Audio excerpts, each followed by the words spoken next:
Hello guys and welcome to another character theory. So, like I said, oh man, hold on. Sorry, I have a cold. Anyways. Hello everyone and welcome to another character theory where we discuss the possibilities, probabilities, and just straight up theories about where characters can go, where they will end up, all that sort of fun stuff. So, first off, okay. Wow, we're giving a lot of. Oh my god. Sorry about that. A lot of spoilers. Anyways, you have Dr. Mirratado Austinbur, a very, very influential character within the lore of all of this. Well, not all of this per se. He's influential character within the context of the multiversal arc. That's what we'll call it now. The multiversal arc or saga. Where we had remember the multiversal story? I think I should rename that to multiversal arc to make it sound better. Anyways, Dr. Mirratado Austinbur. Wait a minute. Hold on. I had something for this guy. Hold on. Give me 1 minute. 1 minute.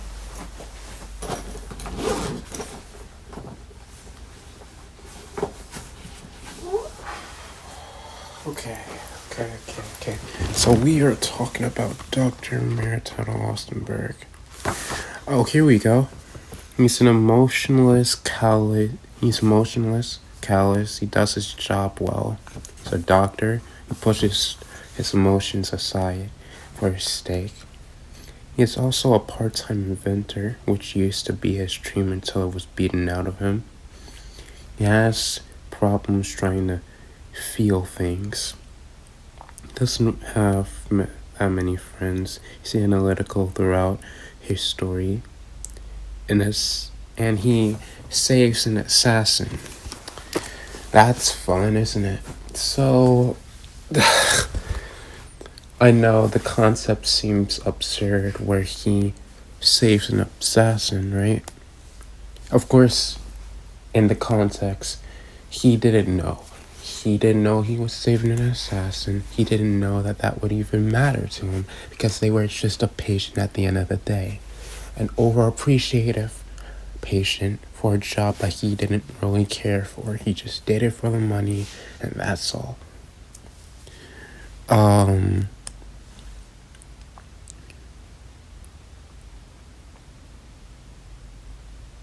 That very same patient was one of his closest friends that sacrificed himself for him.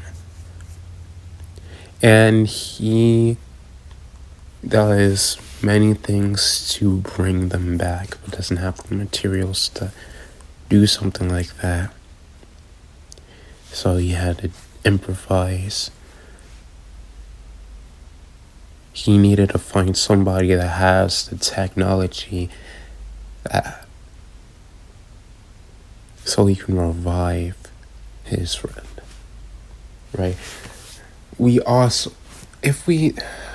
I guess we can't talk about him without talking about him.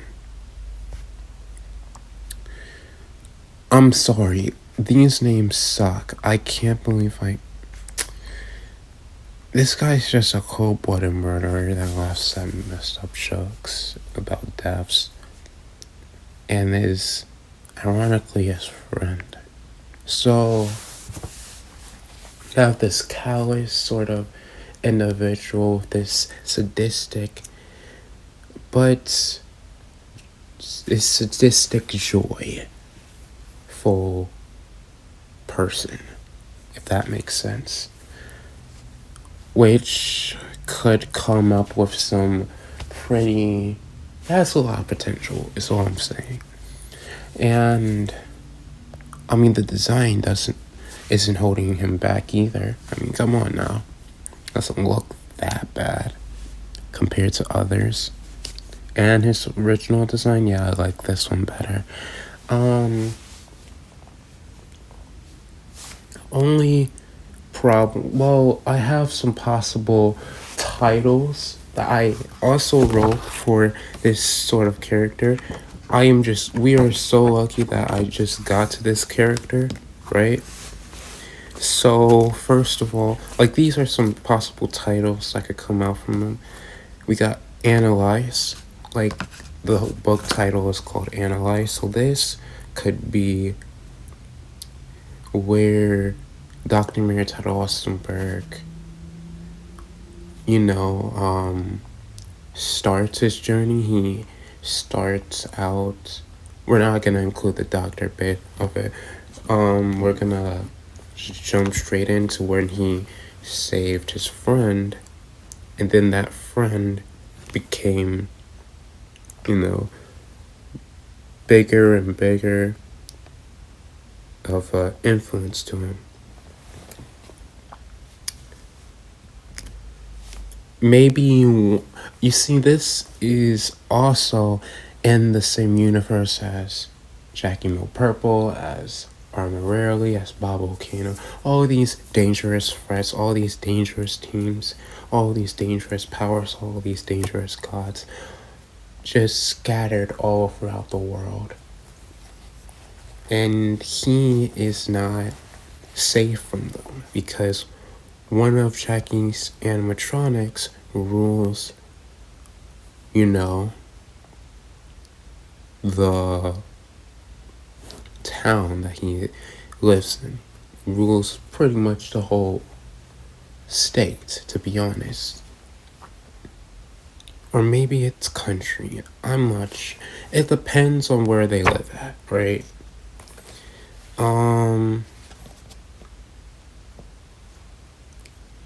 Then we have the second title, which is How to Be Human.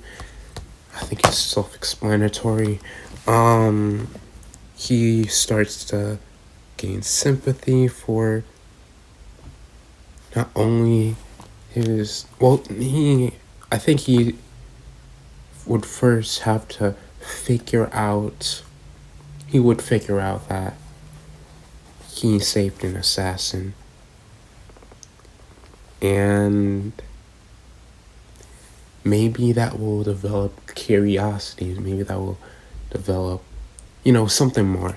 Then we got the mistake that always comes back. I don't know what I meant by this. Mistake that always comes back? Could mean a lot of things. Who knows? Mistake that always comes back.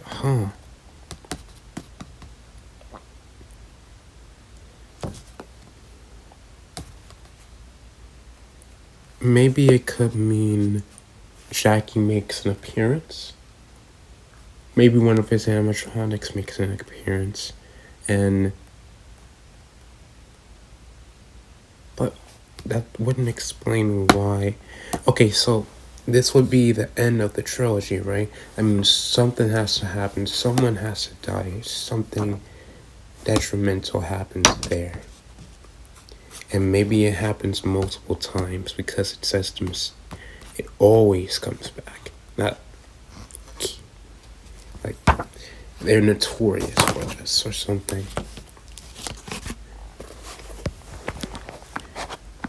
I am running out of time for this, so I'm gonna try and make this quick. Coolest color. I don't have a... Hold on. I don't have a...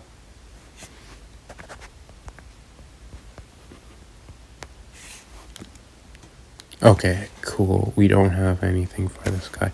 So he is inspired by one of the aliens from Ben 10 called Big Show.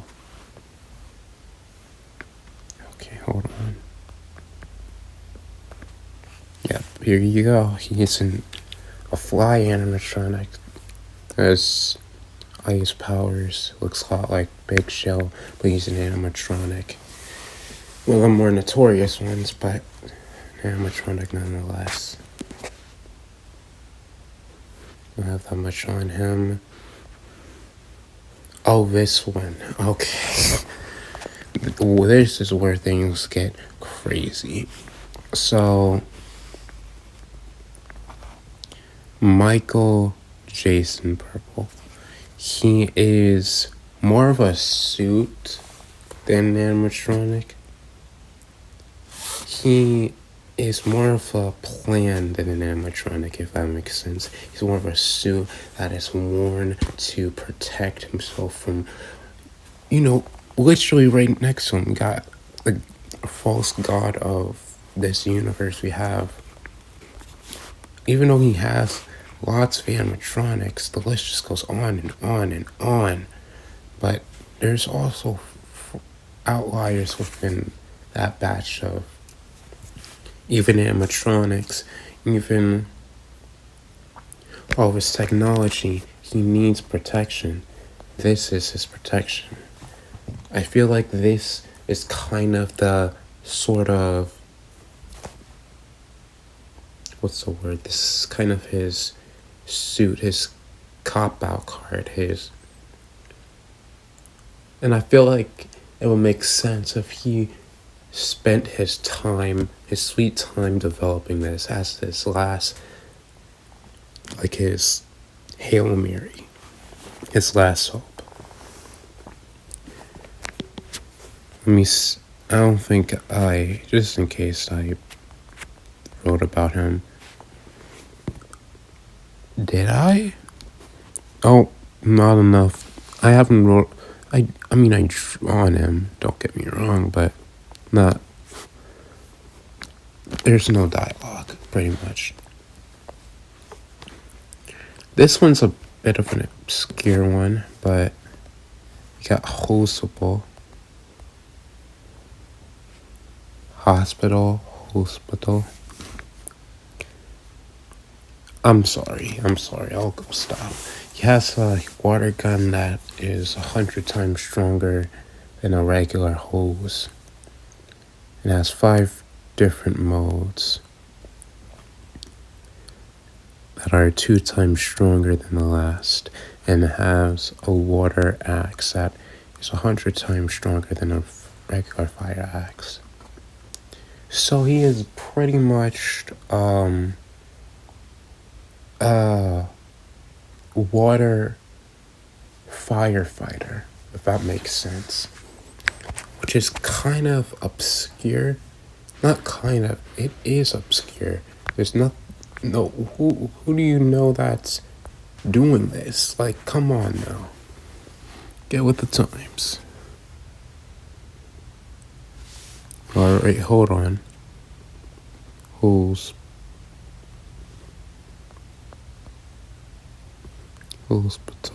Yep. I didn't even make an appearance. Probably don't even have holes there. Let me see. Yep. Okay, so that's pretty much it. So let me go back to Dr. Mirratado Austinbur because I feel like I can slip in a few more words about him. I know I talked about him so many times.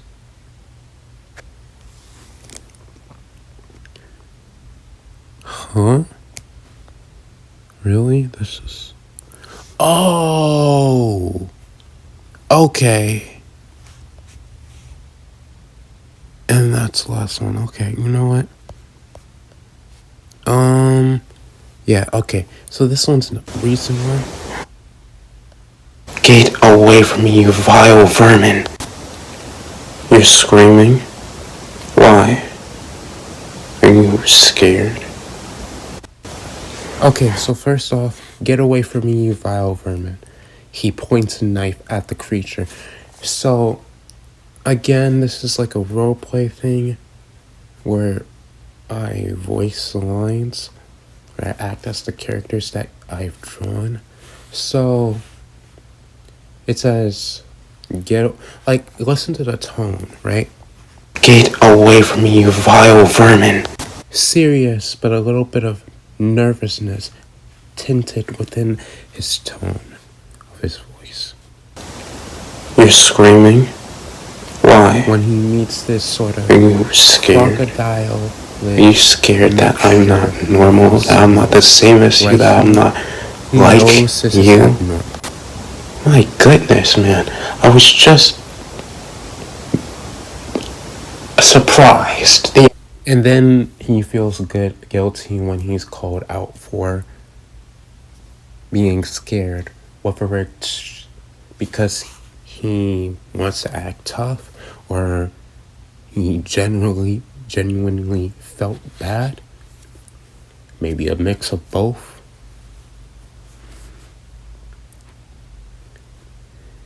He felt bad when he was called out for this, even when it was by a monster. Yeah, I was surprised. Oh, the semantics, you're just using another word for it. You don't care about my deformities. You don't care about the way I got here. You just care that I'm not like you. Even when I'm doing the same thing everyone does, a job, I'm still considered a freak. And that, I feel like he's a bit more, I feel like he should have, well, I'm talking about the assassin here, let me go to him. Yeah, I feel like he should have a bit more of an arc, you know? But this isn't about him, this is about his partner, the doctor, right? Let me see if I can find anything else. He used to be an ice cold, selfish individual who didn't care about anyone except himself. And whenever he fails to save someone, he has to fake being upset to tell their loved ones bad news because he couldn't care less about anyone or anything until he met one of his many patients in his neighborhood who turned out to be a neighbor. They wanted to pay him back by becoming friends, and Dr. Mirratado Austinbur told him he was paid to do that, but his friend insisted. Months passed, and they have been getting along very well until they wanted to have a meeting in Dr. Mirratado Austinbur's house and revealed that he was an assassin. So, of course, at first, Dr. Mirratado Austinbur thought he was joking until he pulled out a gun, thought it was fake. But again, was proven wrong when he shot a bullet through the window behind him with perfect accuracy. Then Dr. Mirratado Austinbur got scared and extremely worried and reassured him that he wasn't his target, but his real target was a criminal mastermind. And because he knew Dr. Mirratado Austinbur was an inventor, he wanted his help. Oh, that was a mouthful. So that's just some reinterpretation. Hey, we even got a good villain. Maximum Monday. I hate these names. He's just Jackie Mill Purple's replacement, right? Jackie Mill Purple is, kind of retiring, right? He's kind of tired of not having enough time with anyone else except his animatronics. So he sent one of his other animatronics to do that. So anyways, that's going to be it. Thank you for your time. Thank you for your patience. Thank you for listening to my words. Thank you for being here. Thank you for listening. Thank you for staying calm and collected, even to the most absurd ideas you could ever hear. Thank you for being calm and collected for even the most absurd names you can ever hear. I feel like that's the charm, isn't it? To be absurd. To be unorthodox. That's what makes writing so free. I mean, it's not free when you have to write something down, but it's free with the potential that you have in your fingertips with a pencil. You can write about anything. And while it's a parallel with drawing, writing's more liberating because you don't have to be you don't have to learn about all of these. Well, you have to learn how to write characters. Don't get me wrong, that's hard. But you don't have to learn techniques on how to draw them, you know? I feel like drawing's a bit more harder. And writing, actually getting into the mind of the characters, actually learning about, well, getting into the minds of characters allows you to also get into the minds of individuals. You're probably confused, you're probably shocked, not shocked, but questioning. You're very skeptical about this whole universe, multiverse even, that I haven't really gotten to explain that well, but I will eventually. I will see you guys later. Good day.